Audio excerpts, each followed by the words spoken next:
the mug, the map and the magic dust. James Wetherby was, by most accounts, a harmless sort of disaster.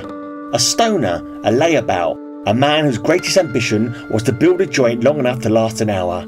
His designs usually made it to 35 minutes before surrendering to physics. He wasn't a bad lad, just a bit frayed around the edges. Life had frayed him early. His mum had vanished when he was 5, leaving behind only a note that said, "Back soon," which was optimistic at best. He was raised instead by his Gran Maud, a tiny fierce woman who smelled of lavender and victory mints, and who loved him with the kind of stubborn devotion that could outlive a nuclear winter, and he loved her back. When she fell ill, James cared for her every day, every night, through the pain, the confusion, the slow fading. When she finally passed, James drifted. Weed was easier than grief. Weed didn't ask questions. Weed didn't leave. One windy Thursday, he spotted a crooked little shop squeezed between a gadget repair shop and a Turkish barber. A shop he was certain hadn't been there yesterday. The sign read, "Mortimer Grimble's Curios, Oddments and Questionable Relics. If you can't find it, it probably shouldn't be found." The window was crowded with the wildest assortments of strange objects he'd ever seen. He assumed it was a head shop. "Cool," James muttered. "Probably got grinders." He pushed open the door. Inside, the air smelled of dust, mothballs, and something that reminded him faintly of his Gran's home-cooked rice pudding.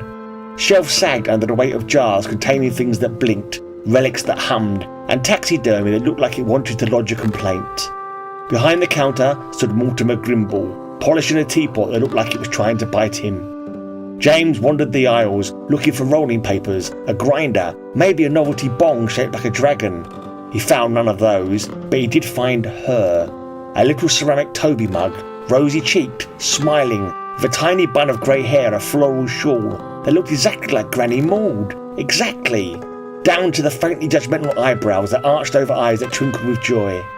The label read, "The Maudlin Mug. Keeps tea warm, sometimes hearts too."